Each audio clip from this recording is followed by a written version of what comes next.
The night it happened, rain hammered Seoul town like a drum of war, a city where neon lights glowed like bruises and debts were collected in blood. Amma never forgot that sound. Kang Minyu is here. Those words left her father's lips like prayers that had lost their god. The door slid open, and Minyu stepped inside, sharp suit, sharp jaw, sharp eyes. He didn't shout. He didn't need to. His very existence was violence spoken softly. You have until today. His Korean accent cut through the apartment like a blade. Behind him stood two bodyguards, tall like Seoul towers. Everything about Minyu was expensive, untouched, untouchable, except for the lives he ruined. Their apartment was the opposite, peeling walls, frayed sofa, the photo of three smiling faces from years when life still tasted sweet. Moments before grief, moments before debt. Amma's father fell to his knees so hard the floor groaned. Please, I beg you more time. Minyu's eyes reflected nothing. No pity. No mercy. Then he shot his gun to the roof, a call for silence from Amma's father. 6 months of broken promises left only one truth. This was execution day. And Amma could do nothing but watch her father crumble like wet paper. Her childhood protector. Her only world. Fear rooted her in place, but desperation pulled her forward. She stepped between Minyu and her father. A trembling shield, made of bones and love. If we can't pay you in money, she whispered, voice fragile but unbroken.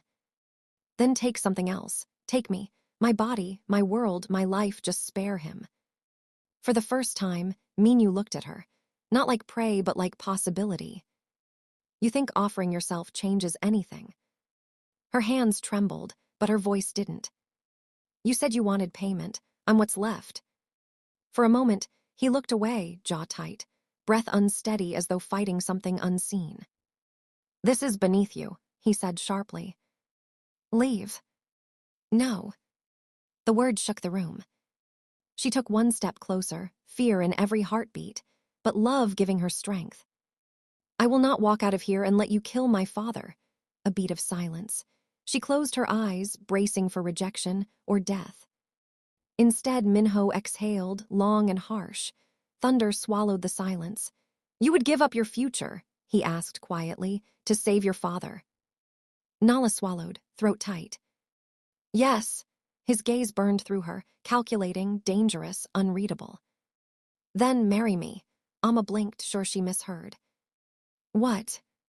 2 years, Minyu said, voice flat like a contract already signed. Be my wife, publicly. Nothing more is required. In exchange, your father lives.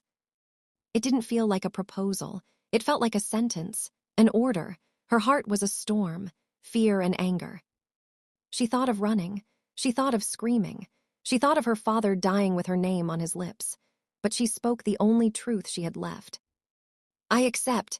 Minyu nodded once with a smirk of an all-time winner. A contract appeared, cold ink on colder paper. Her signature, shaky, final, irreversible. Why would you want to marry someone like me? He stepped closer, his presence overwhelming, yet his voice softened, almost human. I need a wife the world can't predict. She swallowed, chest tight. And if I refuse, Minho's answer was instant. Then you'd better start choosing a funeral suit. Her father alive was all that mattered. Yes, she breathed. Minho nodded once, a king accepting a treaty. Pack your things. By noon tomorrow you live here. Turned, already walking away. And Nala, he added. Tell no one the truth. Love story, that's what they'll see. The door shut behind him, and Amma realized she sold her future. For 2 years, she would belong to the most dangerous man in Seoul. The wedding day. No music, no dancing. Just 2 signatures, 2 bowed heads, 2 hands that never touched. Amma wore white, not for love, but for survival. Tiwoo wore black, not for mourning, but because feeling was not allowed. Photographers captured smiles that never reached their eyes. Family members observed like witnesses, not guests. The ceremony ended before anyone could breathe. A marriage formed, but nothing else did. She entered not as lover, not as bride, not a stranger but something undefined. Her shoes echoed across marble floors. His silence answered every unasked question. 2 cups sat on the breakfast table the next morning, untouched, cooling, waiting. Dinners were shorter. Forks clinked louder than conversation. He ended meals with emails. She ended them with quiet breathing. Tiwoo noticed the way she refused to bow in shame. When she speaks Yoruba softly to herself in the morning, he pretends not to listen. No friendship, no hatred, a slow negotiation of existence. Then the world outside sharpens its knives. Board members whisper. Korean society raises eyebrows like weapons. Amma is called unworthy, unfitting, foreign. And Tiwoo, he does not defend her. He stands still, watching, listening, calculating. And then the unexpected twist arrives. A video leaks. A blurred recording of Amma delivering food to a homeless elder by the roadside, hands gentle, smile soft, clothes humble. The caption is cruel. Chaebol wife feeding beggars, shameful. News spreads with the speed of fire and the cold of winter. Comments flood. Critics mock. Investors question Tiwoo's judgment. Amma waits for his wrath, but Tiwoo does not yell. He does not punish. He walks past her in the hallway, pauses just once, and chooses silence over cruelty. For the first time, silence feels like protection. Later that night, she finds him asleep at his desk, suit still on, pen dropped mid-signature, exhaustion written across a face trained to hide everything human. She places a blanket around his shoulders, gentle, careful, like touching stone that might crack. The moment he wakes, eyes meeting hers, but says nothing. And hours later, he hears something he never expected. Days later, at 3 a.m., lightning cuts the sky. A power outage darkens the penthouse. It began with a sound that didn't belong in a house built on money and fear. Glass crying. Then a crash, a gasp. The house exhaled danger. Tiwoo moved before thought could catch up. He didn't look human. He looked trained. Bare feet kissed marble like whispers of war. He met the first intruder mid-step, hand twisted, wrist snapped like dried twigs beneath a boot. The second man tried to run. He didn't get far. Tiwoo dragged him by the collar across polished floors, moonlight glinting off cold eyes that promised nothing and delivered everything. No shouting, just the quiet brutality of a man who never needed to raise his voice to end a life. Amma watched from the hallway, hair messy, sleep still in her bones, and for a moment she wasn't afraid. She recognized him. Not the suit, but the wolf beneath, and she realized the world should fear him. Morning arrived like an apology no one believed. Sunlight dripped through tall windows, softening nothing about the night before. Amma sat at the long dining table, tea cooling between her fingers.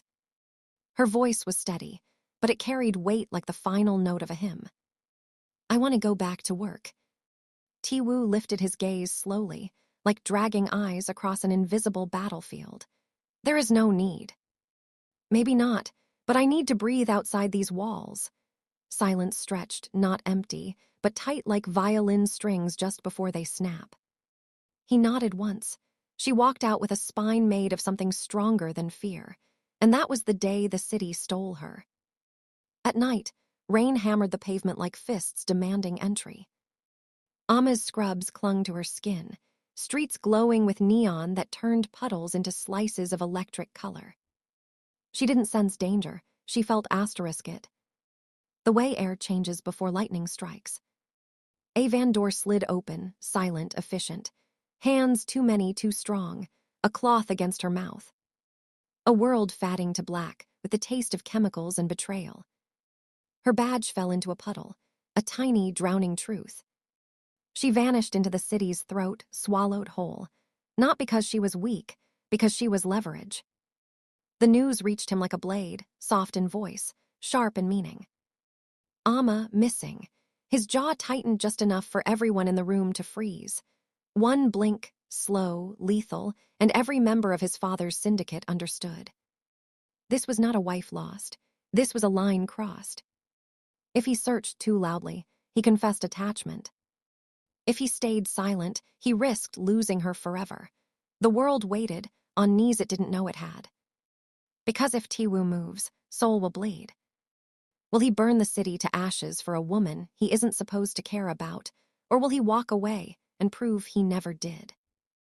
The break-in left the mansion breathing like a wounded animal, rugs stained with memory, walls echoing gunfire that no one will speak of. She wakes tied to a chair. The room smells like cold metal, cigarette smoke, and betrayal. Dim warehouse lights flicker, casting long shadows across faces she doesn't know. Until one steps closer, the rival. Tall, well-dressed, too calm, eyes like someone who enjoys pulling wings off fragile things just to see how they fall. He circles her slowly, not touching, just close enough to make her nerves scream. "Ama," he murmurs, voice low enough to feel in her spine. "Your husband lets you starve for affection. I could feed you worship instead." His hand hovers beside her cheek, not touching, just waiting. His fingers twitch, barely restrained, and she holds her breath. Because she sees it, the hunger to claim, to use, to show Tiwoo he could take what Tiwoo never touched. Before she can speak, the doors open. Black suits flood in like a silent tide, and then Tiwoo. No panic, no shouting, just lethal quiet. His gaze locks on hers first. A flick of relief in eyes trained to never show anything real, gone before anyone else sees. Then he sees the rival's hand near her face. Tiwoo's jaw tightens so sharply the room feels it. Not jealousy. Possessiveness wearing anger like a tailored suit. The table cracks open with negotiation.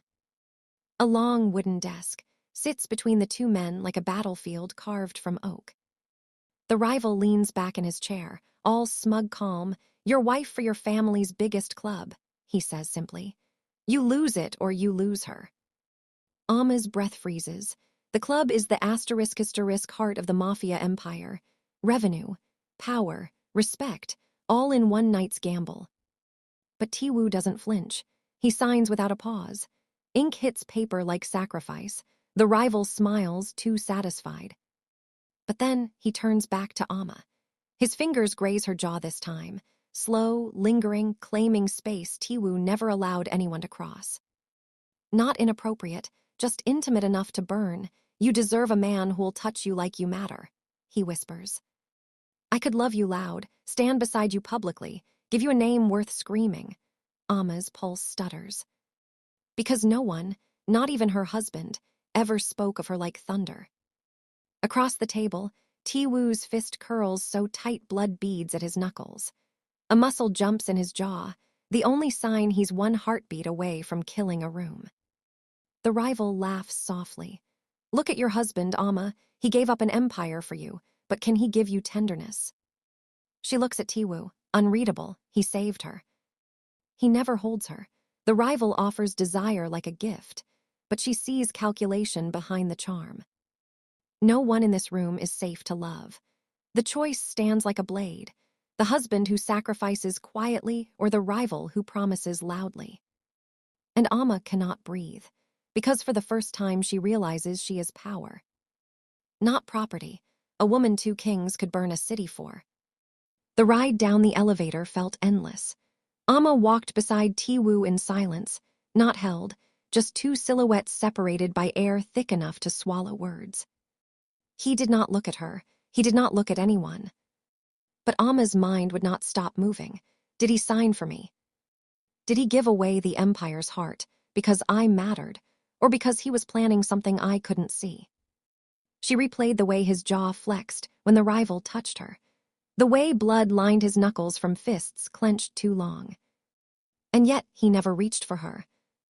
Never said her name like it was worth holding. What is she to him? A wife, a pawn, a weakness to weaponize. Her chest ached with questions that burned like swallowed coal. They slid into the black Mercedes. Ama beside him, close enough to feel his heat but never his touch. Windows tinted, doors closed. Tiwoo sat with one hand on the steering wheel, the other loose on his thigh, unbothered, calm, as if the world backstage was folding the way he'd planned. Ama opened her mouth. To ask. To confront. to understand. But before her voice could find itself, it happened. Sound. Light, glass shattered all over the place. The warehouse disappeared to ashes. Walls folding inward like paper, bodies erased by flame, the negotiation table swallowed whole. Amma flinched, hand over her mouth, eyes filled with shaking disbelief. Every man inside, every rival, every witness gone. She turned slowly toward him. Ti-woo did not flinch, did not blink. The fire reflected in his eyes like something familiar, like an old friend greeting him home. A smirk curved his mouth. Not wide, not joyful, just quiet acknowledgement of victory, the kind of smile men wear when they win a chess game. No one realized they were playing. Her breath broke on a whisper. You planned this. He shifted, finally meeting her gaze. Voice lower than thunder, smoother than ice. I don't lose what is mine. Amma stared at the inferno swallowing the warehouse. Heat pressed through the car windows like angry breath. If he could burn a building with men inside it, could he burn her too? Yet something inside her pulsed. Not fear, curiosity, hunger for understanding. A dangerous pull toward a man made of silence and wildfire. She hated him for the smirk. She hated herself for noticing it. The car moved, slowly, too calm for the chaos behind. Amma turned her eyes to him, wanting to hate, wanting to feel nothing but questions scattered through her like sparks. Did he spare her life because she was useful? Or because she was becoming something else? Amma realized she was married not to a man, but to a storm. One that could destroy or pull her close, just to watch her tremble. She looked back at the fire only once more. The night did not mourn what was lost. The night celebrated. Because in Seoul, power lives longer than flesh. And Ti-woo just proved he would break the world. Before he let anyone take what he claimed. The car hummed through the night like a beast fed on gasoline and silence. Amma stared out through the tinted glass. Behind them, the inferno was still rising. Orange flames licking the sky, swallowing the building that was supposed to be the rival's victory. Supposed to be. She could still hear the explosive boom echo inside her skull, see papers fluttering like dying birds across the street, feel the shockwave shake her bones. He sat beside her like the world ending was his evening tea, one hand on the steering wheel. The other relaxed on the armrest. Calm. Too calm. Amma swallowed, throat dry, thoughts louder than the road beneath them. He didn't give up the club. He burned it, signed it away, then burned it. It wasn't sacrifice. It was strategy drenched in gasoline. Her palms trembled where they rested on her lap. She kept her eyes on the window so she didn't have to look at him, at that ghost of a smirk she saw earlier. But even without looking, she felt him. His presence filled the car like thick smoke, heavy, suffocating, warm. No words were exchanged. The silence felt like a blade balanced between them. Finally, she turned. He noticed, of course he did. His jaw shifted just slightly, acknowledging her stare before his eyes returned to the road. How long ago did you plan it? Her voice barely found breath. He didn't answer immediately. He let tension ripen like fruit about to fall. Then, with a voice steady as a pulse, the moment I knew he wanted you, her heart stuttered. Not from romance, from fear, from understanding. He wasn't protecting her. He was eliminating competition. She wanted to ask why, wanted to demand answers, but her tongue felt tied to her own racing heartbeat. Amma leaned back into the leather seat. She watched the reflection of the flames still burning far behind, the glow flickering across his face like the devil kissing skin. Even in shadow, he looked like temptation crafted from danger. She hated that she felt it. She hated that she noticed the tightness in his jaw, the vein near his temple, the stillness of a man who just destroyed millions with the same ease one lights a candle. He didn't look like loss. He looked like victory wearing a suit. Her thoughts circled themselves like wolves. He hadn't given up anything for her. He never would. Back at the mansion, the guards stepped aside without eye contact. Everyone could feel something had shifted tonight. Power tastes different when mixed with fire. He walked ahead, coat swaying behind him like a king returning from war. Amma followed, her footsteps too light, too unsure. In the hallway, he paused, not turning, just speaking into the cold air. "You're safe now." 3 simple words. They shouldn't have meant anything. But they hung there, heavy, confusing. Safe from the rival, or safe because she was now fully under his control. Amma opened her mouth, questioned courage trembling at the edge of her lips. "Why do you care?" she whispered. He did turn then, slowly, eyes dark as a storm without rain. "I don't," he replied. No hesitation, no softness. No lie she could cling to. Yet the way he looked at her contradicted every syllable. She felt it, a heat she didn't ask for, a pull she could never admit. He brushed past her, shoulder grazing hers like accidental electricity. "If you want to live in this house," he murmured near her ear, "learn to understand power, not emotion." Then he walked away, leaving the taste of smoke and unanswered questions behind him. Amma stood rooted to the marble floor, heart thundering like footsteps in an empty hallway. She didn't know what frightened her more. The man who burned his own empire. Or the fact that her heart felt it burn inside her too. Night in the mansion stretched long like a warning. Amma couldn't sleep, not after flames and smirks. Not after the sound of a building dying under fire, a life traded for strategy. Not after the cold truth. He didn't protect her. He protected power. The clock in the hall ticked loud as footsteps. Amma stepped out barefoot, floor cool against skin, silk nightwear brushing her knees. She walked, not sure where her feet were leading her, only that something inside refused to rest. Halfway through the corridors, she heard voices, low, male, tense.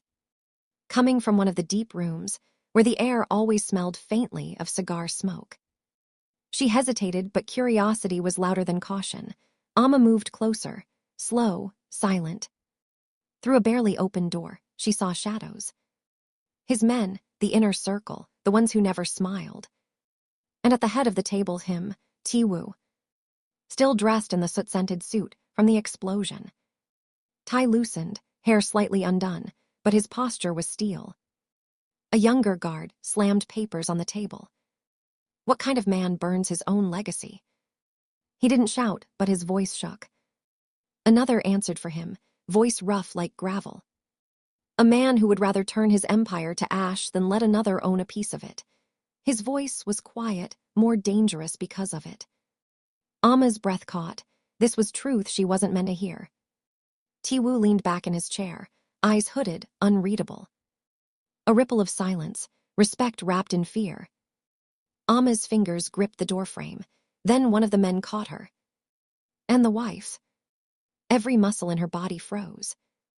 "She stay." "Because you care or what?" The man pushed further, boldly asking. He gave no answer. Instead, he crossed the room at an unhurried pace, hands clasped behind his back. When he reached the man, a knife appeared in his grip and came down hard, pinning the man's hand to the table. The scream said what words never could. Amma wanted to scream, but she couldn't. She gently walked back to the main building. "Couldn't sleep?" he asked, voice too soft to trust. She answered honestly, because lies would crumble beneath that gaze. "No," his lips twitched, almost a smile but without warmth. Her pulse leapt, unwanted, undeniable. Then he turned away, dismissing her, dismissing everything she thought she was beginning to understand. "Go to bed," he said, already pouring himself a drink of something dark and sharp. The chapter closes like a door she cannot undo. Amma walked back to her room, mind burning more than the building he left behind. And for the first time, she understood. She wasn't just living beside a mafia. She was living inside a story where love is a weapon, and she was already bleeding without a wound. Morning tasted like metal. Doors slammed, footsteps marched. The mansion woke, as if preparing for battle. Amma expected silence, but instead, 2 guards were at her bedroom door before she even tied her robe. "Boss requests you, now." No warmth, No courtesy, just a verdict. She followed them through corridors that felt colder today, like the walls already knew what she didn't. Tiwoo waited in the lounge room, suit darker than midnight, back turned as he buttoned his cuffs one slow click at a time. He didn't look at her when he spoke. "Last night," he said, "you saw what this life requires." She stayed quiet, still angry, still bruised by his words * leverage. His head tilted, sharp profile cutting the light. "You want to work as a nurse again." A pause. "You will work, for me." Her heart sank like a stone dropped into deep water. "For your men."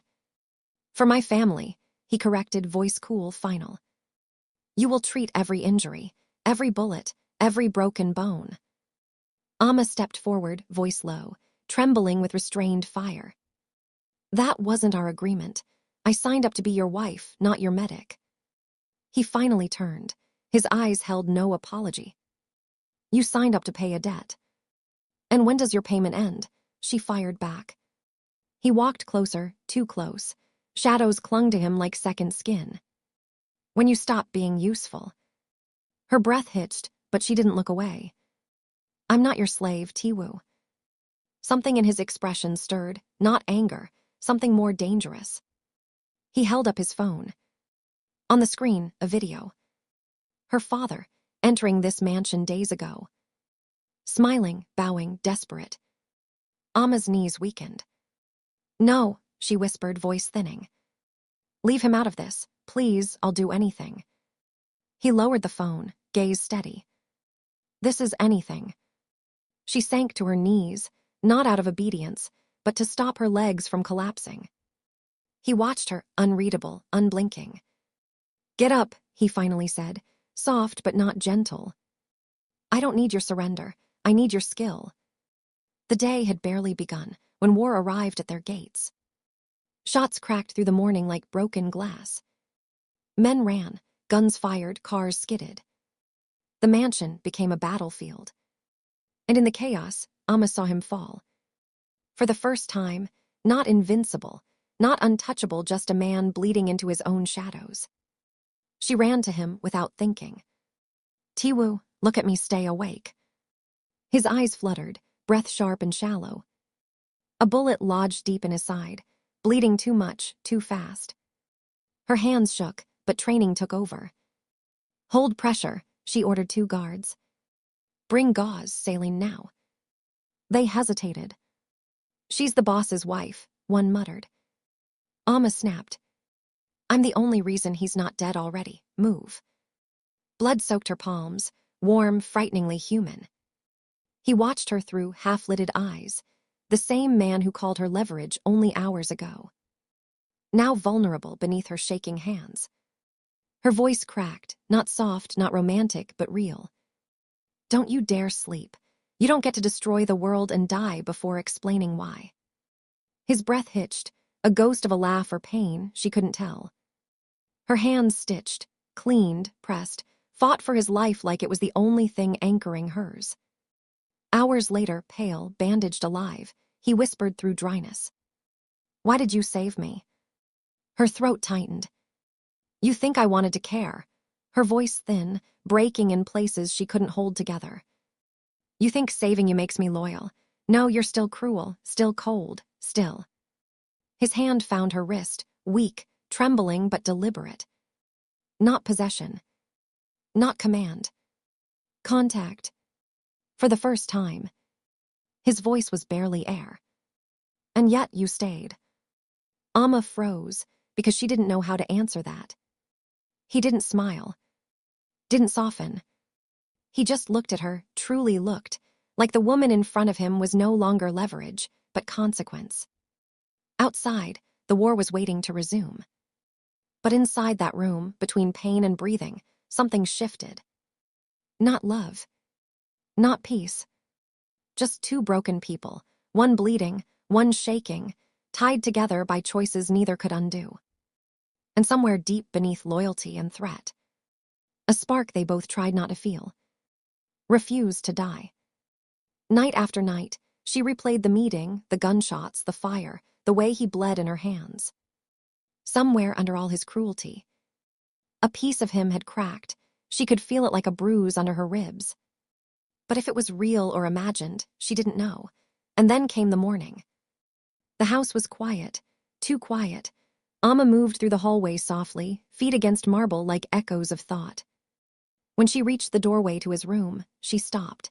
He was there, standing in front of a mirror, buttoning the last cuff of his black shirt. Every movement measured, intentional. No hesitation, no weakness. She should have turned back, but she didn't. She watched. He slipped his watch over his wrist, checked his gun holster, straightened his jacket. Not a single tremor in his fingers, even though she knew the wound still ached beneath the fabric. When he reached for the door, she stepped forward.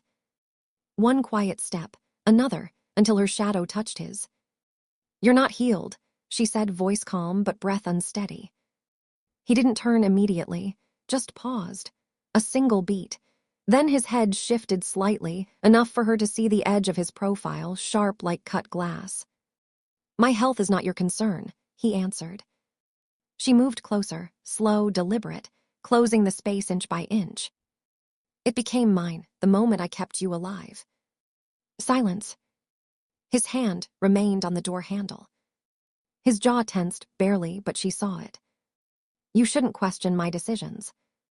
And you shouldn't walk into death like it's a meeting you can negotiate your way out of," she replied, heart pounding so loud she wondered if he could hear it. Now he turned to her. Fully. No mask of disinterest, just eyes, dark and unreadable, staring into her as if searching for something he'd never wanted to see. They stood a breath apart. Amma lifted her chin. She refused to shrink. "Not today, not anymore." "You think I'm fragile?" she asked, voice soft but unwavering. "You think I don't know what you are?" His gaze flicked to her mouth for less than a second, then back to her eyes. "Amma," he warned, tone low enough to vibrate the air between them. She didn't move away. She stepped closer. Their breath mingled. One heartbeat. Then two. Her hand lifted, slow as dawn, fingers brushing the fabric of his shirt. He didn't pull back. He didn't flinch. The world shrank to the space between their mouths, charged and trembling. She leaned in first, barely, lips brushing his like a question. He inhaled sharply. She kissed him. Not rushed, not soft. A slow, aching press, like she was giving him every unspoken feeling she never wanted to have. Like she was daring him to feel anything at all. And he did, because after a short, breath-stealing pause, he kissed her back. His hand rose to her waist, not gentle, not harsh, just firm enough to keep her there. His breath merged with hers, deep and hungry in a way he didn't intend to reveal. For a moment, he wasn't the Mafia prince. He was a man, wanting, needing, alive beneath her touch. Then he broke the connection. He stepped back as though fire had licked his skin. Amma stood frozen, kiss still burning on her lips like a wound. He said nothing, not one word, and the silence was worse than rejection. A small, broken laugh escaped her, sharp, bitter, hurting. "You can go," she said quietly. "I don't care what happens to you. It's your life after all. You're the most dangerous mafia boss in this city. Nothing and no one touches you." Her voice was steady, but her heart was. She turned and took one step away. Before the third step landed, his hand shot forward, grabbing her wrist. He pulled her back, sudden breath-catching, until her chest pressed against his. Not rough. Not gentle. Close enough to feel the rhythm of his heart, beneath the bruise she kept alive. His voice was a breath across her mouth. "I want." The pause felt like an earthquake. His eyes didn't move from hers. Not once. "I want you." The room was still trembling with the echo of his confession. Amma stood before him, breath uneven, chest rising and falling like she had sprinted through a battlefield. The distance between them wasn't even a full step, yet it felt like a bridge made of fire. He had said the words no one expected a man like him to say. She blinked, swallowed, raised her chin slowly, fearless even with her heart shaking. "And how will you have me?" "Body loaded with guns. Gloves on, eyes turned away so our lips never meet."